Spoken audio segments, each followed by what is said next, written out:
Being scared is a truly humbling thing, isn't it?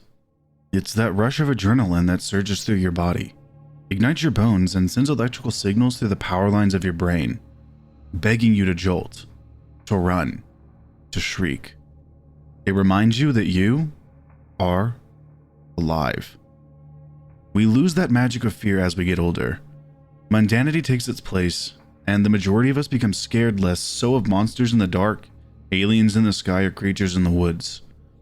We instead fixate on the fear of bankruptcy, of bad people doing us harm, of failure. Perhaps that's appropriate. We must grow with the times. And while I have no doubt that plenty of you reading this are already flexing your fingers to tell me, you can quite easily be just as scared of taxes as you can be of the local mascot who you're 99.9% sure is dead inside the suit. But you're missing the point. Did you look up at the stars lately? I mean, really look up at them. The immense Stygian void filled with a basin of bright orbs that twinkle, sparkle, and burn. It's easy to shrug them off as just giant balls of gas with immeasurable power and magnitude. Their dying light still bursting through the black canvas of our night sky, despite their physical form long since dissipating. A legacy left across time and space that we could never hope to achieve. There's another mundane fear though. Existentialism. I'll take the trolls, thanks. I looked up at the sky on December 19th, 2020. A cold, bitter night where I searched for something to bring me peace when my body would not. Sharp daggers stabbing at my insides, pushing into my organs and making the bile rise up in my throat. Boiling and viscous, pushing past my teeth and spat out onto the ground with a grimace. Vile. Painful. I remember looking up to find comfort, to find substance, to find a humbling sense of my place in this vast universe. Instead, I saw eyes beaming down at me. Innumerable, immeasurable, inconceivable. Some bulging amid the darkness, their size growing with every moment my neck craned upwards. I see a pair in the corner filled with tears, their pupils dilated and flashing. Miniature black holes rotating as the event horizon that is their iris, flaring as they take in what they see. Eyes upon eyes upon eyes. So many swirling orbs of magnificent, horrifying, and forbidden colors. A litany of differing expressions and sizes that threatened to envelop me if I made a wrong move. All fixated on me. I felt my stomach contract and goosebumps rise on my skin. The feeling of my heart smashing its way from my chest and into my throat. A tingling sensation in my right hand as my fingers involuntarily moved. The eyes snapping to look as if it were a marvel. Or perhaps a threat. I ran for my home, stayed under the covers and pushed my hands into my closed eyes to manifest a slew of safe colors. Something. Anything to wash out the forbidden ones creeping through my curtains. I knew if I gazed upon them again, I would go mad. The eyes began following me everywhere. I couldn't tell you how often I noticed them. Sometimes I would be able to go about my day without it being an issue, only for the sickly light to seep through the window and taunt me into coming outside. Other days, I would be unable to do anything in its overwhelming presence. Some eyes looking remorseful and full of regret. Others looking hungry and ravenous, desperate to push the rest of their terrifying forms through the barrier of night to take me in. It was 3 weeks and 2 days later that I started hearing the ringing. The incessant ringing in my ears. Sometimes I feel my skin peeling at the edges as the ringing grows in sound, ferocity, and temperature. Yes, temperature. Hot, burning flashes rip through my chest. The upper right side piercing through my ribcage and pushing up at my skin, trying to get out. I hold my breath and count backwards from 17. It always seems to do the trick. I see spots in my vision and my tongue grows fat in my mouth, but the ringing goes for a time. I feel the pressure in my chest, rise, fall, cease, and start over. But eventually, it gives way to a beautiful numbness. The stars pulsate in the sky, red and burning in their gaze. I don't know what I did to offend them, but they scream overhead. I nailed my windows shut and put on a white noise machine. but they still scream. Look at me. Look at us. We glow for you. Babbling from an incoherent form, I ignore it as I form a blanket fort filled with makeshift beams made from cardboard tubes and ambient lighting. So long as I am in here, with or without the pain, nothing can hurt me. I will stay here until they grow hoarse with their screaming, until the sickly light stops trying to drown out my comfort light. As long as it takes. Until the many hands stretching across the length and breadth of my room dissipate, their grip finding nothing but air, their lengthy nails no longer rending and tearing at my flesh as they try to draw blood, much to the elation of the stars outside. As long as it takes. I will crumble in this blanket fort if it keeps whatever unseen horror lurking outside away from me. As long as it takes. Among the lights grew one gaping maw. It grinned at me at the twilight last Saturday, completely unafraid of its presence and ignored by everyone else.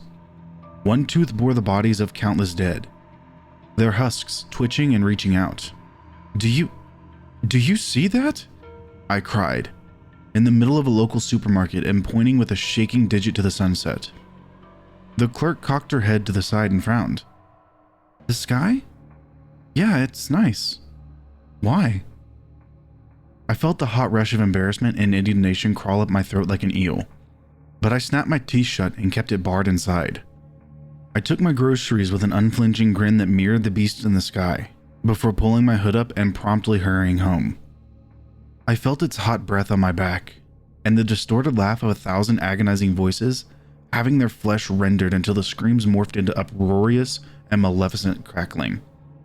As if I would be the target for eventual vengeance.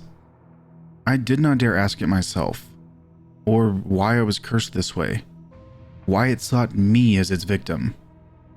But I did take a moment to look back and stare at it, as I stood upon the threshold of my home, defiant and confused. If I was to greet the sickly light in the hands with a new sensation of mockery, I wanted to make sure I looked at my tormentor. As my gaze met theirs, the moment froze. All things froze. I stood before the enormity of what faced me, and nothing could impede it. The sky blackened. Every surrounding star looked down on me as two magnificent black holes rippled and twisted to form the bulbous pupils which the grand eyes would swirl around. A nebulous smoke formed the hood, and the smile peeled back into a ripple that stretched across the sky. Come from us, it bellowed. A guttural howl that rattled my bones as it spoke, but didn't. I could do nothing but stare at it. The feeling of sheer, overwhelming power was impossible to fight against. I was nothing. Absolutely nothing. I felt the invisible hands pull at my ankles, blindingly making their way up my legs and finding the spot in my upper right cavity with which to dig their tendrils into, stabbing deep into my chest cavity. A hot, burning sensation filling my lungs as black bile seeped up from my teeth. Return to us, it once again boomed, rattling the skies and every pair of eyes shifting away from it as the nebulous cloak wrapped around it began glowing. First, a beautiful magenta with flecks of gold and amber, then pulsating a deep iridescent blue as it finished its second statement. My hearing felt stuffy, and I felt my eyes water, not from crying, but from something. All things must end. All things must feed. My breathing. Why wasn't I breathing? I was no longer blinking either. How long had I been bearing witness to this titan? What is this? I counted back from 17, watching the spots in my vision grow and hoping the creature in the sky would fade as the sun began to set. 10 seconds to go. The stars twinkled and pulsated. Were they always this close? 5 seconds to go. The spots in my vision grow like burn marks on a picture, but still the figure remains and my fear grows. As I reach the end, I collapse to the floor in a heap, sobbing and gritting my teeth from the agony ripping through my body. I don't dare look up again, not even as my neighbor comes to help. I don't recall what happened next, only that a local doctor visited, saw it, and prescribed some medication. I didn't take them. That night, For the first time, there were no stars in the sky, no sickly lights, no hands. Huh. I didn't realize that until now. I took an hour to collect myself before typing any further. To you, it will feel like no time at all. That's the beauty of this exchange, I suppose. Time doesn't factor in, but in my world, I gave great pause to what had occurred. From the safety of my blanket fort, and my stomach in so many knots that an Eagle Scout would give me a badge. What is going on with me? Is any of this even making sense? Is anyone even hearing this? Am I just screaming into a void? The sky outside is shrouded in perpetual darkness now. I've checked. It's not a mirage or an illusion. It just is. Nobody else seems to notice but me. The lights grow in number every day, and even with all the waking hours I possess, I can no longer count them. Maybe that's for the best. We were always meant to have limitations. I hear the beeping constantly now. No amount of breath holding assuages it. No gentle mantras or holding my emotional support stuffed animal staves off the many stabbing hands. No amount of safe colors in my head blocks out the forbidden light anymore. I don't know how much longer I will last. It took 2 weeks to find the energy and mental fortitude to finish imparting this to you. It is incoherent, and I'm sure it will not be the way it could have been with a clearer mind. That's okay. It's not for everyone. I accept that and welcome that if it comes to pass. But it is for you. You who have stumbled across this, wondering whether this account is as it says it is. You who have a season pass to Sturgeon and cannot wait to visit once more. You, who suffer as I suffer. We all walk this road eventually. It's just a matter of when we arrive there. 29 years old and staring down the long road of eternity. Who'd have thought I'd end up here so soon, and in such a sorry state?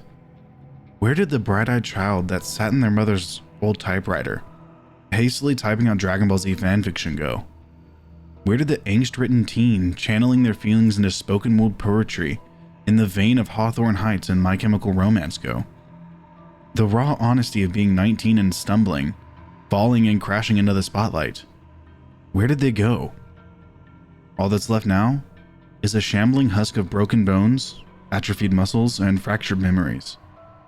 An old, rambling soul in the body of a once vibrant person who could do so much more. So much more. I won't lie to you all, I'm scared. I have no doubt many are scratching their heads and wondering where this is going, where I'm going, and what it all means. We built our safe zones in our minds to help deal with the inevitability of our end. Rainbow bridges, pearly gates, great wills of life. I even have a buddy who believes in the skeleton war. I like him. The lights in the sky changed colors recently, you know. The eyes no longer look full of anger or malice. They seem almost welcoming. The iris of everyone is now a magnificent swirl of curlers, promises unspoken and love unabated by time and space. It was only when I truly looked that I saw what hid behind the eyes, hid behind the beeping, behind the hands. It was a glimpse, nothing more, but it was enough, and much like the constellations that connect the stars, I can no longer see anything else. It was everyone and everything I loved. I don't mean that in a saccharine manner. I mean it literally. Every loved one formed behind those eyes. A welcoming look to their faces beckoning me to come home. Wherever home may be. I saw family that I barely remembered. Friends who had fallen. Lovers who would take their own road. Enemies long gone and rivals standing tall. I saw everyone. Everything. The cloaked figure smiled. The colors were blinding and the noise was deafening. Then, I understood.